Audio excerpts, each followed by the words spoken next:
Welcome to another CEO Wisdom Podcast Nonprofit Edition. We have Sara Nunez with us. She is CEO at Dream to Succeed US. It's really cool, their mission. So they help Latino professionals around the world become tomorrow's leaders and entrepreneurs through STEM, science, technology, engineering, and maths, which is super duper important. So really eager to jump into that one. This podcast is brought to you by podfire.com. If you want to start, scale, be invited to podcasts like this one, or even get sponsoring. Podcasts are cool. You can learn from people like Sara. You can exchange with them, have them to your network, grow subscribers, and even get leads and clients from podcasting. Podfire.com if you need help with that.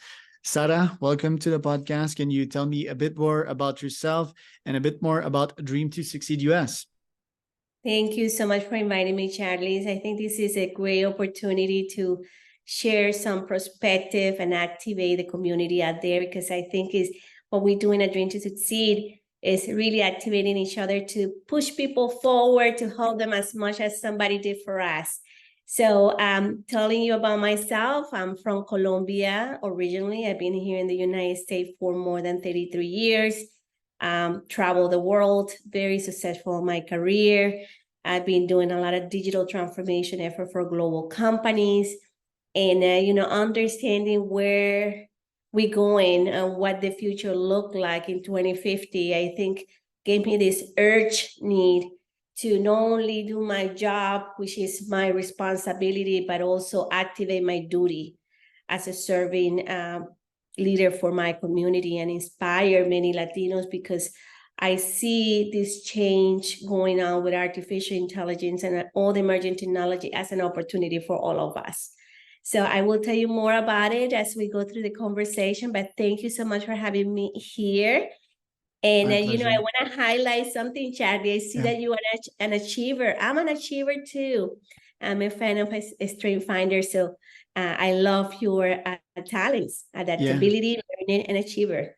Yeah, achieving's the way. Ambition, because it pushes you to want more. I think that wanting more is not necessarily bad if you couple wanting more with giving more.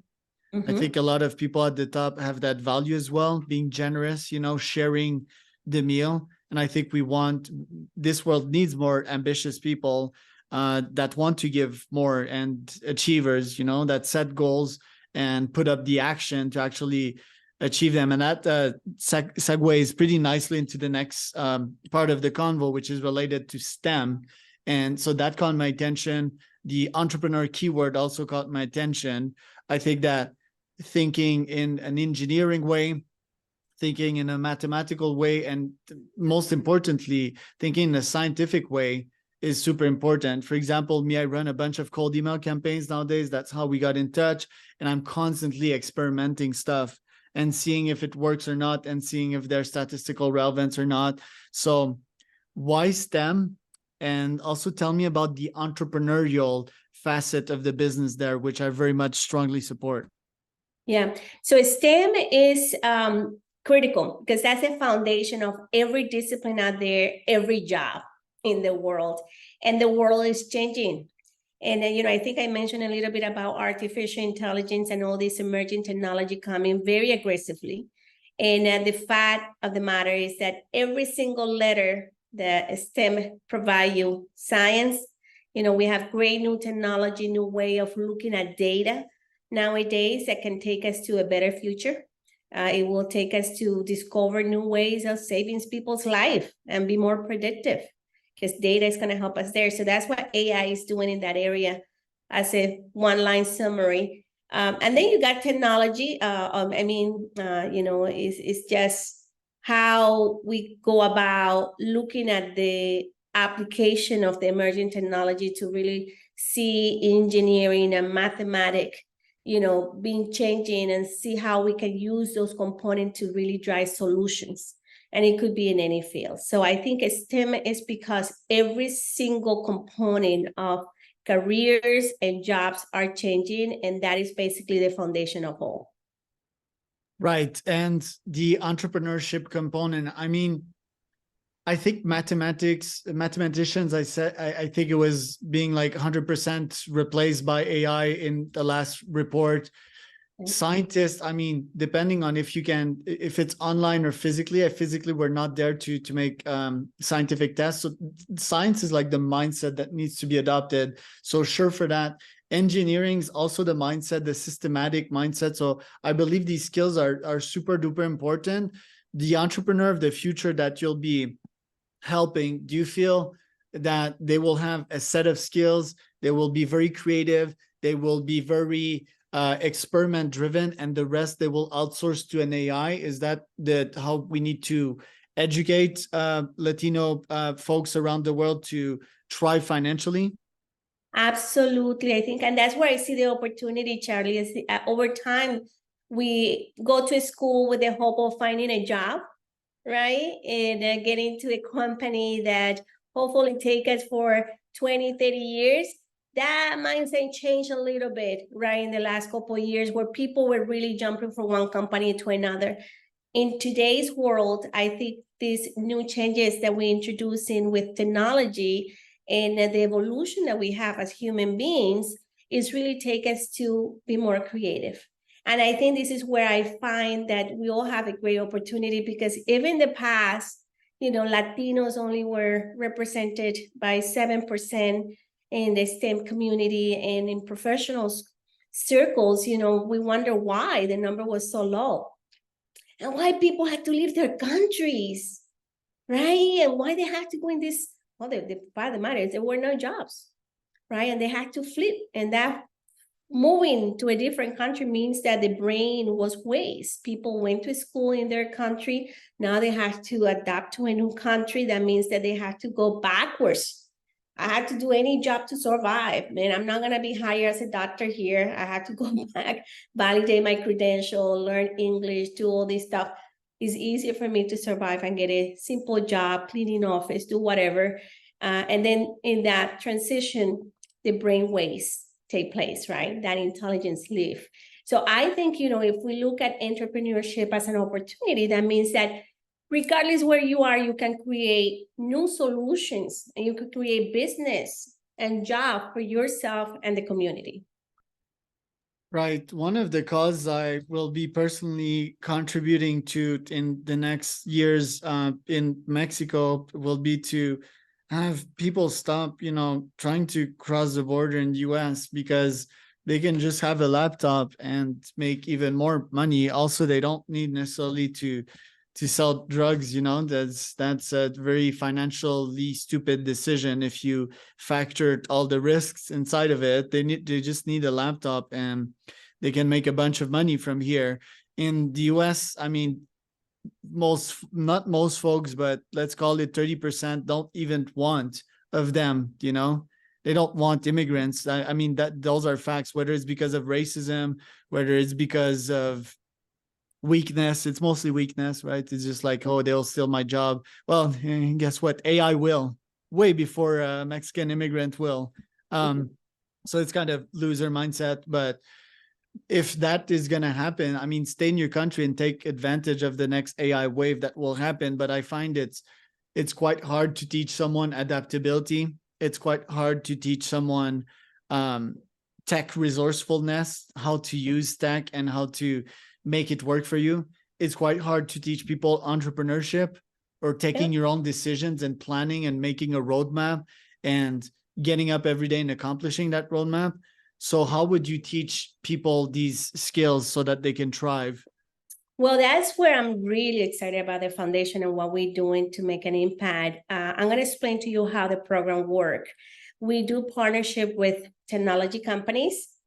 We do partnership with companies who are expanding business to Latin America or needs talent from Latin America and an on-sourcing or outsourcing base. And then we partner with universities. My target audience are young professionals that have lack of resources that usually would go to school in our countries through a scholarship. That's kind of my target audience. I want them to have the same opportunity that everybody else have. In our countries, it's sad to say that if you have a good recognized last name, there is a chance for you to succeed. And if you want to succeed, obviously, right? But if you don't, if you're coming from a very limited resource area, it's very hard to really find a place where you can succeed. So my target audience is those vulnerable communities that need extra help. So working with university and reaching out to these students, we are putting together programs like innovation and entrepreneurship. We do like a boot camp activity for 9 months, right? Where the first 3 months, they're gonna learn design thinking, they're gonna learn on how to really look at a problem and find a solution, how to articulate a value proposition, how do I prepare myself to go in front of investors that can support me, right? As an entrepreneurship person. So you move into a stage after you learn all of that, you work with a team, you form an idea, you start building your business concept, and then you present to investors. And the fun thing is that if you get support, you're gonna be able to move into incubation, which is really doing prototyping and showing you and validating that that solution will be definitely good for the problem that you're trying to solve. And after those 9 months, the idea is that you will be able to open a business, right? We prepare you with everything you need. So I'm finding that this program is working really well. We took 150 students, 5 universities, 4 countries in Central America. And our hope is that they're gonna create jobs in their countries to, create more jobs for their community. They're gonna impact the local economy. And if they do that, it becomes now a circle, right? Where we're gonna be able to reproduce and do. So I think the combination of both STEM, innovation, technology, and entrepreneurship is really the magic solution that we try to bring over to anywhere. Right now, my target area, as I said, is Latin America, but my hope is that we can take this to any other country where they're having the same problems that we have. Very cool. What challenges have your nonprofit faced so far?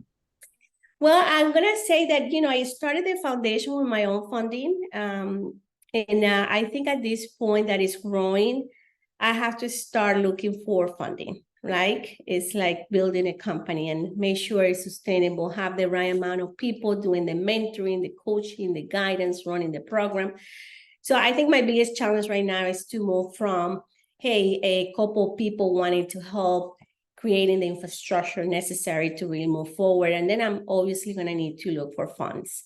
So I think that's the only challenge I have. But I have to tell you, I'm very pleased to announce that in the last couple of years, it's been just run by people like you and I. Like you said, Sarah, I'm going to do something. I'm already creating some opportunities here. Well, there is a lot of people wanted to do that. So they become volunteers to the foundation. They are part of the board director, leadership team. And then I have about 85 people that they just do the work without getting any pay. But I need that focus on some of the programs where I need to bring resources and pay for their salaries. So that's kind of the next area for me. Well, let me know how I can help with either helping raising funds or mentoring some of these folks that want to become entrepreneurs. So that's my criteria. They need to want to become an entrepreneur. I can't help like 9 to 5 people, but yeah, it's like entrepreneurship mindset is definitely an area I can help with. What are your goals this year? What is your focus? Yeah, we have 2 programs running. Right now, as I mentioned, we are in the incubation process for 5 projects out of 30 that were selected. And then we're also working on a new program with Robotic Process Automation. And I'm excited about that because one of our sponsors is UiPath, and they have provided 275 scholarships. This is a 4-month program where we are certifying young professionals in the computer science area and business area to learn how to automate processes using RPA. It's huge because our goal after the 4 months is that they're going to be practicing these new skills with real automation initiative for real companies in their local area. And then they will be able to be certified. And if they do, guess what? We're going to have a pipeline of consultants that can serve the world. Anybody, anywhere, virtually. It doesn't have to be in this specific location. They can do it from their own hometown, and then they can have a job. And if they do that, honestly, Charlie, we eliminate poverty 1 person at a time. If you give me a job, I'm going to be able to bring food to the table to my family. My kids will be able to go to school. My kids will be able to have the connection with mom and dad.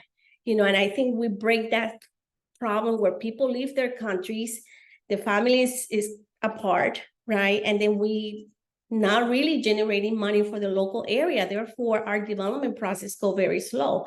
So I think, if we do this right and consistently, we're going to be able to create a good pipeline of resources that can serve the world from anywhere they are. Do you think the American dream still exists? The American dream is in my heart, and that's why Dream to Succeed happened. Somebody, and he was an American person, he adopted me professionally, Charlie, when I was 9 years old. And I remember him asking me, what is my dream? Sarah, you got a dream. If you want to get something, you got a dream. And then you had to put actions in, to those plans that you put along to get to your dreams. And that was the first lesson I got.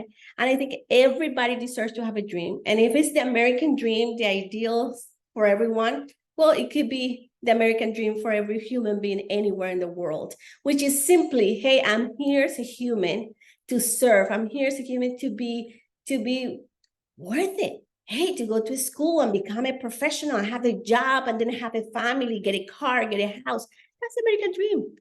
That's the American dream. Is simple things that any human being deserve anywhere they are. Love it, Sarah. Where can people find out more about you online? Yeah, let's go to Dream to Succeed Foundation.org and please become a member if you want to be part of the team to support many people around the world with their dreams and become a professional person that can generate jobs. Hey, sign up as a volunteer. If you want to partner on this effort, if you think we can help you driving your goals by either partnering together to get all these scholarship and mentoring programs to your community, please call us. We're here to serve each other. And I am Charles Cormier, host of CEOWisdomPodcast.com. If you want to start scale, be invited to podcast that is podpire.com. That was Sara Nunez.